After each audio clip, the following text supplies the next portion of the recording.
Hello Technolovers, konflik Israel-Hamas telah memasuki bulan kedua sejak serangan dimulai pada 7 Oktober lalu. Banyak hal yang terjadi selama rentan waktu tersebut, bahkan ketika gencatan senjata berlangsung hingga melewati batas waktu yang disepakati. Pemberitaan terkait konflik Israel-Palestina masih ramai diperbincangkan. Terbaru adalah bahwa militer Israel mengaku akan melanjutkan serangan. Namun satu hal yang menarik di mana kabar kejatuhan pasukan IDF malah menguak ke permukaan yang selama ini banyak orang tidak tahu. Kalian pasti penasaran kan dengan sisi lain militer Israel yang selama ini nampak di media dengan begitu gagahnya menaklukkan Palestina.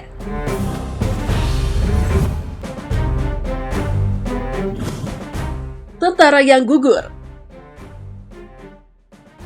Berdasarkan pembaharuan data yang dikutip dari Times of Israel, pada 30 November 2023 terdapat sekitar 2.005 personil militer dan anggota keamanan yang terluka selama konflik pecah. Selain itu, ada 287 orang masih sementara dirawat, serta 28 prajurit lainnya berada dalam kondisi serius, dan tak ada keterangan tentang personil militer yang kehilangan nyawanya. Data ini juga sekaligus menjadi catatan resmi pertama tentang korban militer di pihak Israel yang dirilis oleh Kementerian Pertahanan Israel sejak 7 Oktober 2023.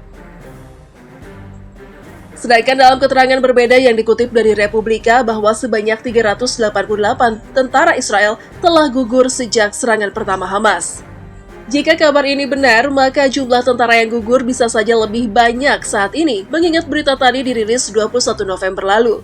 Ya, meski berhasil menggempur dan membombardir Gaza, ada banyak yang harus mereka bayar, tak terkecuali nyawa yang menjadi taruhannya.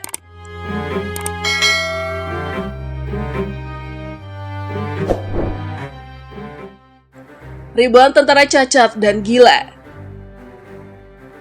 Perang Israel-Hamas pecah menyusul peningkatan eskalasi di Timur Tengah, dimulai dari Operasi Badai Al-Aqsa.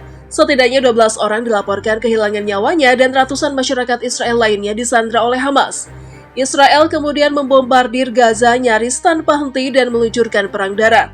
Akibatnya, tanah Palestina benar-benar luluh lantah sebagaimana yang terjadi beberapa hari ini.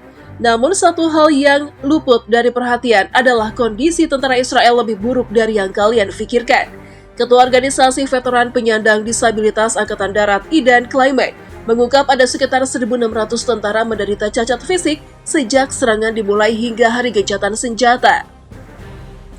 Kepada Army Radio, ia mengungkap bahwa ribuan tentara juga menderita gangguan stres pasca trauma akibat perang melawan Hamas.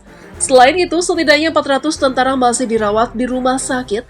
Melihat dampaknya pada tentara, bisa dibayangkan bagaimana mengerikannya medan perang di Gaza. Konflik internal ribuan tentara kabur. Satu persatu kekacauan mulai terjadi di internal pasukan pertahanan Israel IDF. Belum lama ini, perpecahan di garis komando IDF terjadi setelah pemecatan kepada 2 perwira militer.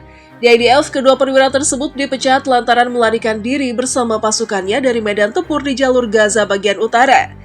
Berawal dari sini, protes kemudian dilayangkan. Alhasil, sekitar setengah dari tentara di kompi militer dilaporkan menolak untuk kembali dalam pertempuran di Gaza melawan Hamas. Adapun alasan itu karena komandan batalion tersebut mengajak puluhan pasukannya untuk kabur dan memberontak perintah pimpinan mereka. Setidaknya 2.000 tentara Israel dideteksi memilih kabur dari perang mereka, ogah menuruti perintah komandan perang dan memilih desersi carut-marut di tubuh pasukan IDF pun berlanjut. Selain banyaknya pasukan yang memilih kabur dan menolak perang di jalur Gaza, laporan terpisah dari otoritas penyiaran Israel yang dikutip Tribun News menyebut setidaknya 8 tentara IDF gugur akibat ditembak sesama tentara dalam seminggu terakhir. Meski demikian, fakta-fakta kekacauan di internal pasukan Israel ini sebisa mungkin disembunyikan agar tidak mempengaruhi tentara yang lain.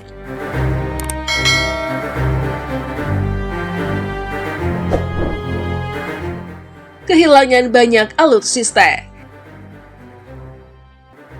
Brigada Al-Qassam dalam sebuah pernyataan di Telegram mengungkap telah menghabisi tentara hingga menghancurkan alutsista Israel pada 19 November 2023. Selain itu, 29 kendaraan militer Israel di beberapa wilayah di jalur Gaza juga tak luput dari sasaran Hamas. Brigade tersebut menyatakan bahwa mereka juga menargetkan kendaraan Israel di selatan Begitu pangkalan militan Talim di Gurun Negev yang juga ditargetkan dengan serangan roket. Kemudian dalam sebuah laporan yang dirilis Defense Security Asia 26 November 2023, disebutkan 335 kendaraan militer Israel hancur.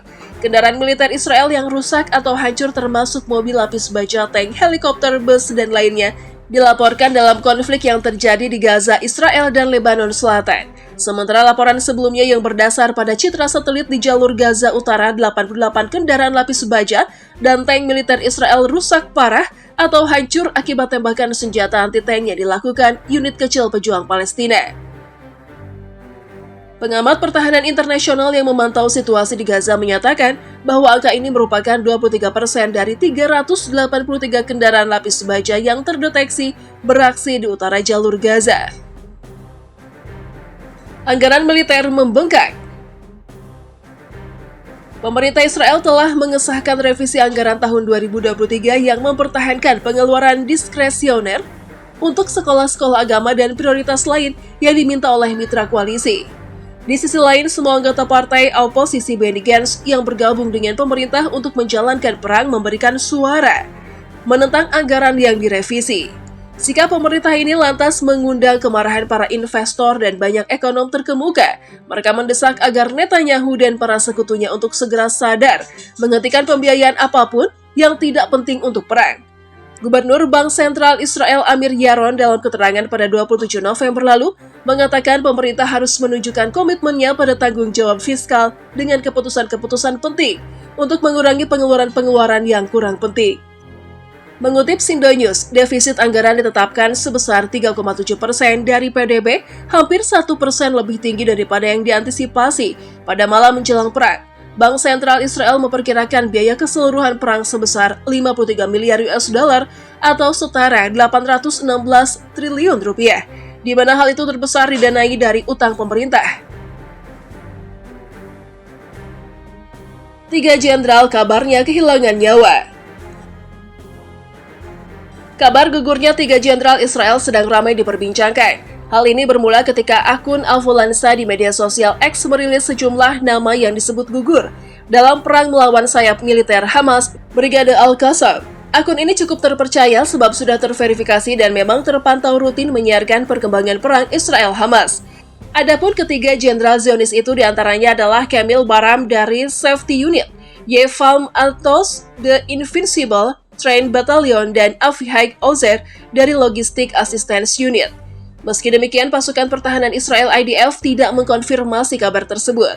Pada dasarnya, IDF dalam sebuah keterangan 22 November mengklaim pasukannya telah mengebom daerah Jabalia dalam beberapa hari terakhir untuk mempersiapkan pertempuran darat. Mereka juga mengklaim telah menghancurkan 3 pintu masuk terowongan yang berisi anggota Hamas, serta peluncur roket di daerah tersebut. Sebaiknya juru bicara Brigade Al-Qassam, Abu Ubaidah, dalam sebuah pernyataan menyatakan serangan oleh pasukan Brigade Al-Qassam gencar dijalankan menggunakan rudal Al-Yasin 105, Shawal, dan Rekrutendam 85.